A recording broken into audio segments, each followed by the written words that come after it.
Días. Pati, muy buenos días, con el gusto de estar aquí contigo, compartir contigo información. Esperemos que sea de utilidad para una excepcional audiencia que tienes de cómo va el campo de Jalisco. Así es, muy importante. Ya teníamos tiempo queriendo platicar sobre estos temas y bueno, pues ahorita que estamos en plenas lluvias, pleno temporal, pues nos gustaría primero que nos dijera pues cómo se le ha hecho. Ha estado algo seco, ¿no? Ha estado retrasado. ¿Cuál ha sido ahí el balance que tienen ustedes? Tuvimos en el tiempo de secas, o sea, de enero al 24 de junio, que es cuando empezó una lluvia mucho más intensa. Lógicamente un periodo de secas que fue más seco que los años pasados. Sí. No hay que alarmarnos tanto porque el periodo de secas se le llama así porque no llueve. No porque está extremadamente seco, ¿no? Es que así es, o sea, no llueve. Y en relación al temporal se retrasó unos 3 días, pero está generalizado en todo el estado, las lluvias están bien, la gente está trabajando, hubo por ahí algunas lluvias de mayo y un buen número de agricultores se adelantó a las siembras, normalmente no debe de ocurrir. Hay un dicho famoso que dice agua de mayo ni para el caballo, o sea, no son lluvias buenas para sembrar. Porque son lluvias adelantadas, llega una lluvia y deja de llover y la siembra normalmente se pierde.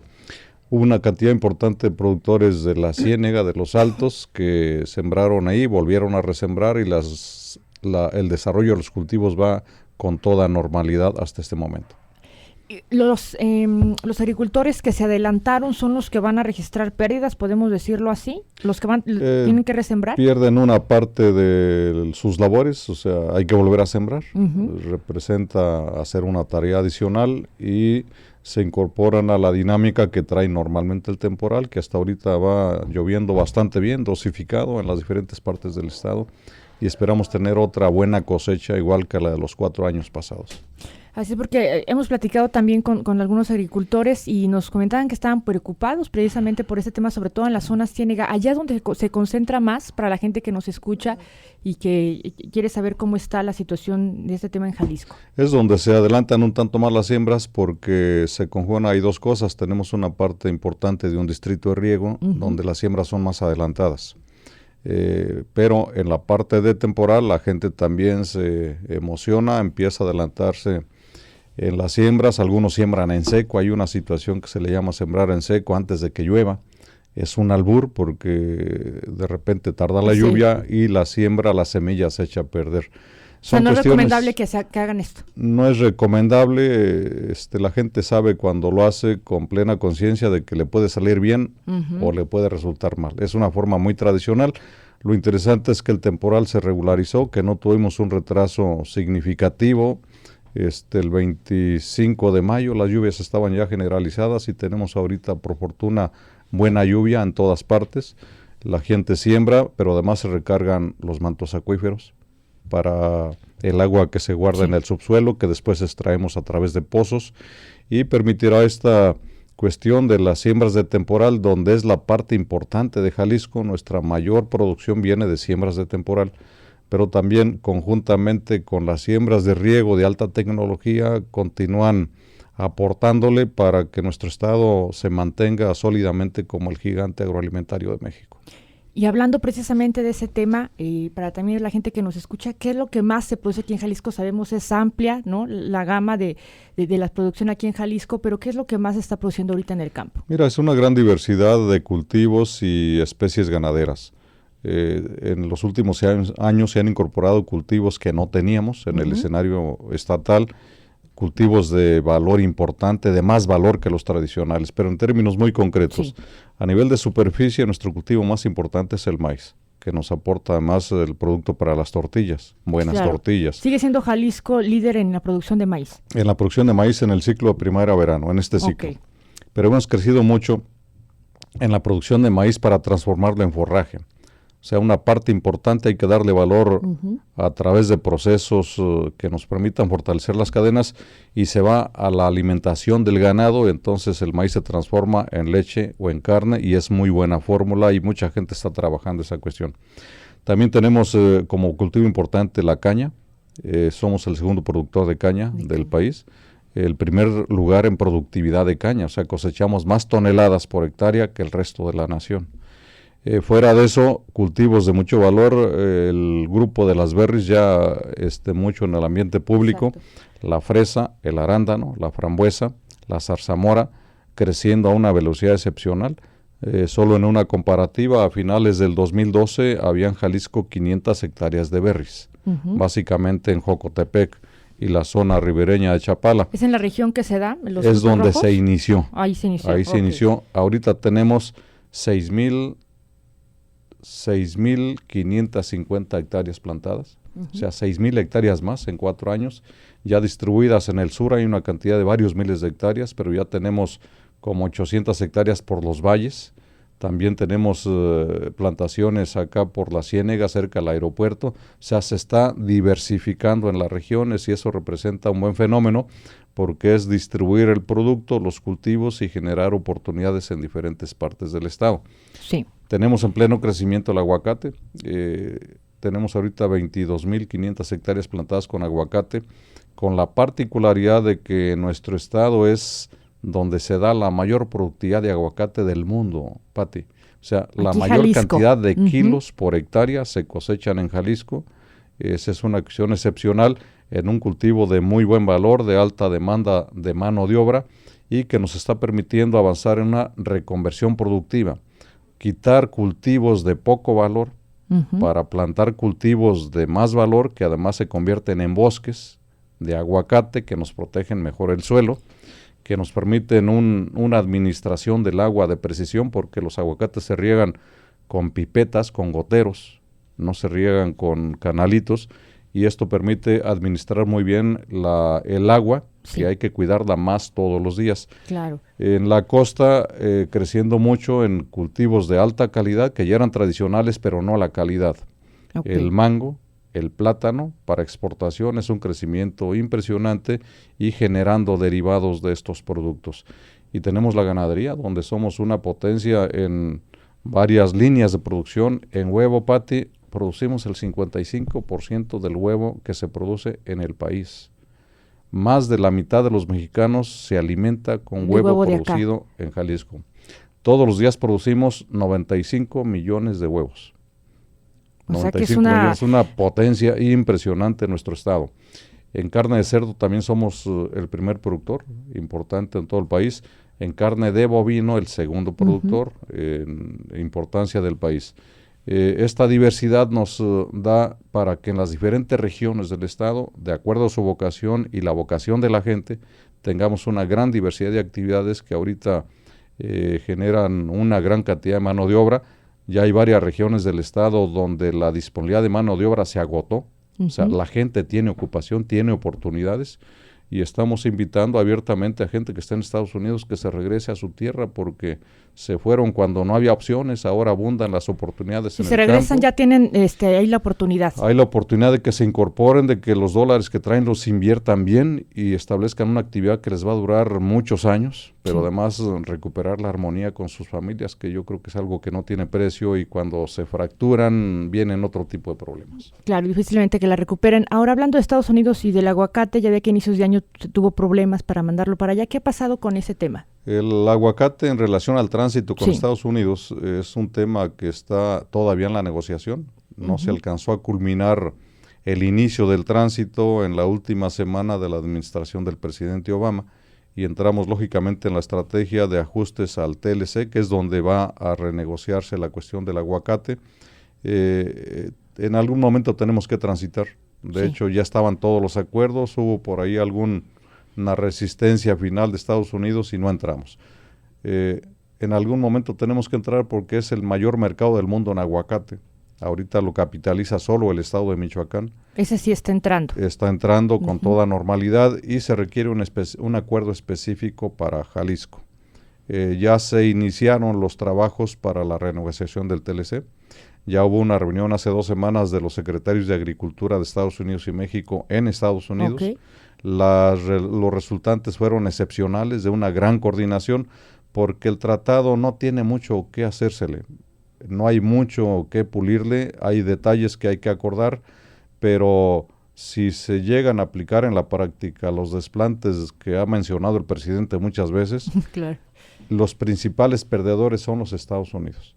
No, acá en México, no porque... es México. Entonces, ¿ustedes cómo ven el escenario? ¿Lo ven difícil o es no, cuestión vamos de...? a transitar. Acaba de pasar un acuerdo paralelo que se negocia al margen del TLC, que es el caso de la caña, del azúcar. Del azúcar, exacto. Sí, acaba de pasar el caso del azúcar, duró 3 semanas en proceso de negociación.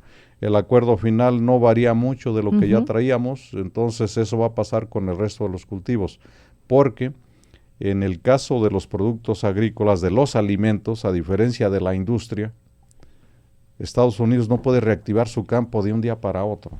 O sea, no se puede mover una planta de ensamble para que empiece a producir algo. Sí, no es tan fácil, ¿no? De la noche a la mañana. Que maduran a mediano plazo, pero además hay un fenómeno en Estados Unidos. Los inversionistas de Estados Unidos han ido bajando el ritmo de inversión en el campo. Lo han ido dejando. Entonces hay vacíos importantes que ya no pueden llenar. Por eso, en el caso del aguacate, con la fortuna para Michoacán en este momento, Estados Unidos consume, del aguacate que consume, el 90% es importado de México. O sea, todo es de acá. Ya dejaron de producir aguacate y antes eran una potencia productora de aguacate. En el caso de las berries, que es un mercado creciente, está su producción estancada y tenemos muchas ventajas produciéndola en México y en Jalisco en lo particular por el clima, que nos permite producir muy buena calidad de muy bajo costo. En el caso del aguacate, aunque esto tardara todavía, hay un fenómeno interesante. Sí. No estamos dejando de vender el aguacate. El aguacate de Jalisco se vende ahorita en 20 países del mundo. El hecho de estar con la resistencia en Estados Unidos, a los empresarios de Jalisco y al gobierno lo han presionado para buscar mercados alternativos, y es una buena enseñanza que hay que tomar por aquello de que se ponga remotamente más difícil. Claro. Hay que ir por otros mercados del mundo porque hay muchos. Entonces ahorita no hay un aguacate que deje de venderse de lo que se produce en Jalisco. Bien, hablando precisamente de las exportaciones, el aguacate, bueno, pues es uno de ellos. También hace tiempo el cargamento de arándanos importante que mandaron a China. Ahí, ¿cómo va el tema? ¿Qué otros productos están exportando? Pues un tema apasionante el caso de las berries, porque son productos de muy buen valor. El año pasado ya nos generaron valor por las exportaciones de Jalisco de $1,200 millones. El año pasado. El año pasado es el primer bloque de productos que aportan divisas importantes para México y para Jalisco. El crecimiento es impresionante, nos ayudan a crear miles de empleos. Por cada hectárea de berries, entre 8 y 10 empleos son los que se van creando en forma permanente, bien pagados. Y son desde el cortador de la frutilla o el que cultiva, que son trabajos en este tiempo físicamente ligeros, livianos, no son pesados. No es desgastante. No es desgastante. La cosecha es ideal para el desarrollo, para el trabajo de las mujeres, por lo delicado de las manos. Sí. Y un trabajo relativamente ligero, no es de mucho esfuerzo. No es rudo físico. Para las mujeres que se están trabajando en ello. No es rudo, es ello. excepcional. Este grupo de cultivos nos crea alrededor de 40,000 empleos en el campo. Es impresionante y bien pagados. Yo la semana pasada estuve en una plantación de berries, como por ejemplo aquí en las goteras de la capital, en Tonalá. Limita una plantación con una planta de la Honda, una planta industrial, y hay empleados de Honda, trabajadores de Honda que se están pasando a trabajar en las berries porque tienen mejor paga. Son ejemplos reales que tanto así prefieren dejar acá digo, por lo que significa el monstruo de la Honda, por lo que significa ¿verdad? el monstruo de la Honda y la expectativa de que creeríamos que son súper buena paga. Claro. Bueno, quiere decir que en este caso hay mejor paga en este otro segmento de la producción, del trabajo, y son casos que se van dando. Y así tenemos en diferentes partes del estado las empresas con una muy buena actitud para ir cubriendo sus obligaciones con los trabajadores.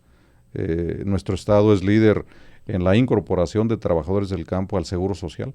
Que sean empleos formales, ¿verdad? Que sean empleos formales, que se cumpla con lo que la ley establece, que se le den las prestaciones, pero además tenemos polos donde ya las propias empresas van generando habitaciones para la gente, escuelas desde el kinder para los chamaquitos, primarias para los hijos. También se les da la seguridad de que a ellos y a su familia. A sus familias completas, instalaciones deportivas para que tengan una cuestión de dispersión importante. Y está por iniciarse en Jalisco, primer caso en México, de la construcción de 2 zonas habitacionales exclusivamente para trabajadores agrícolas, con la idea de fijarlos, porque hay mucho trabajador eventual y se trata de buscar la forma de que se fijen, porque ya los capacitamos. y que no se nos vayan, que aunque se vengan de queden otros aquí. estados. ¿Y eso va a ser aquí en Jalisco? Aquí en Jalisco, en dos zonas muy particulares, cerca de Ciudad Guzmán y Jocotepec. Son los dos primeros diseños urbanos para el campo. ¿Cómo le van a llamar así? Ciudades rurales. Ciudades rurales, ok.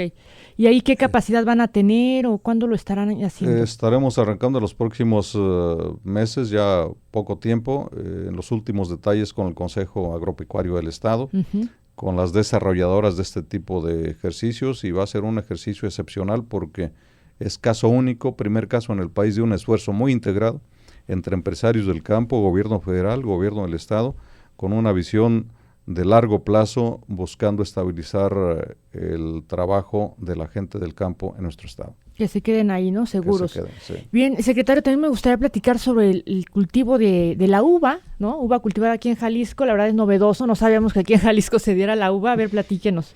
Bueno, la uva es un caso realmente novedoso, excepcional. Tradicionalmente tenemos la ubicación del cultivo de la uva en el mundo, en climas secos e inviernos fríos. Ese es el clima que... apto para que se dé la... Y así lo traemos mentalmente incluso los que somos agrónomos, ¿no? La uva debe de cultivarse ahí. Sí. Pero el ser humano debe de aventurarse a hacer otras cosas. Y Jalisco va muy embalado en la parte de innovación. O sea, hay que inventar, hay que intentar, hay que buscar cambiar. Algunas cosas resultan, otras no. En este caso teníamos 3 años probando el cultivo de la uva para mesa. Sí. Porque ese cultivo aquí en nuestro estado no existe. ¿Cuál lo trae o por qué se le llama de mesa? Es lo que comemos como frutilla. O sea, vamos al supermercado, y ahí está la uva. Y lo estamos comiendo prácticamente como si fuera un mango o una zarzamora o cualquier otra fruta, ¿no? No es para vino. No es para vino, o sea, tiene particularidades de sabor y de azúcar y de color que la hace solo para degustarla con el paladar, no es para vino. Bueno, desde hace 3 años con el grupo más importante del país que se dedica a esa actividad, es un grupo de Sonora, que es el primer productor del país y primer exportador de México y de los grandes del mundo. Se animaron a invertir, fuimos trabajando y la sorpresa muy buena es de que se tuvo una cosecha excepcional en el mes de abril de este que acaba de pasar en Tuscacuesco. Es un clima seco, pero en invierno no hay frío. Y la uva tuvo la capacidad como planta de producir aún en esas condiciones. Quiere decir que no necesita excepcionalmente frío. Lo que pasa es que se mueve un tanto la cosecha por el efecto del clima.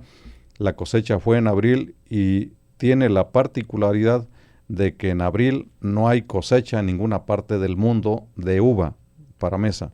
Entonces va a ser Jalisco. Únicamente aquí. El único abastecedor de ese producto del próximo año para adelante, porque una vez que se desarrollaron las pruebas que no son experimentales, ya es de buen tamaño, porque son 35 hectáreas, es una cantidad importante. Ya es una muy buena cantidad. Viene el proceso de construcción de empaques, cuartos de frío, que está ahorita en pleno proceso, y entre este año y el próximo año se va a ampliar la plantación a 500 hectáreas, que es impresionante. Va a generar mucho empleo, es una inversión de un buen número de millones de dólares. Y es la primera vez que se cultiva uva aquí en Jalisco. Y es la primera vez que se cultiva en estas latitudes, porque siempre está un tanto más al norte y en zonas un tanto más frías. Y rápidamente vamos a crecer porque en esa región es una buena alternativa, las tierras son pobres, se compensa la nutrición con la nutrición a través del agua, y creo que va a ser un fenómeno importante que va a caminar a mucha velocidad. Enhorabuena, y la verdad es impresionante, ¿no? Todo lo que nos puede dar aquí la tierra de Jalisco es un tema muy amplio, ¿no? Que sin duda le podemos seguir sacando. Pero yo le agradezco, secretario, que haya venido aquí. ¿Algo más que quiera agregar? Pati, pues simplemente agradecerte el espacio. Creo que nuestro estado, en el caso del campo, va a una muy buena velocidad. Vamos rompiendo paradigmas. Es un crecimiento excepcional. Nos abastece de alimentos a todo el país, a muchas partes del mundo, pero a los jaliscienses, un buen número de estos productos, Pati, los tenemos frescos y a costo bajo. Y yo agregaría en este comentario también el hecho de que esto lo estamos llevando a las zonas marginadas de la capital, en el programa de Jalisco Produce, Jalisco Consume, tratando de acercar. ¿Verdad? Continuamos, ya Son más de 50 veces que se han estado vendiendo, se han beneficiado 32,000 familias. Y son buenos productos de calidad. El mismo producto que va para la exportación llega a la colonia marginada, o sea, producto de muy bajo precio y de una excepcional calidad. De una alta calidad. De una gran calidad nutritiva, y vamos a seguir creciendo. El gobernador determinó que vamos a mantenerlo hasta que la gente diga que ya no es de utilidad. Muy bien, pues gracias, secretario, muy amable. Es Héctor Padilla, secretario de Desarrollo Rural. Hasta mañana, que tengan muy buen día. Soy Patricia Sánchez.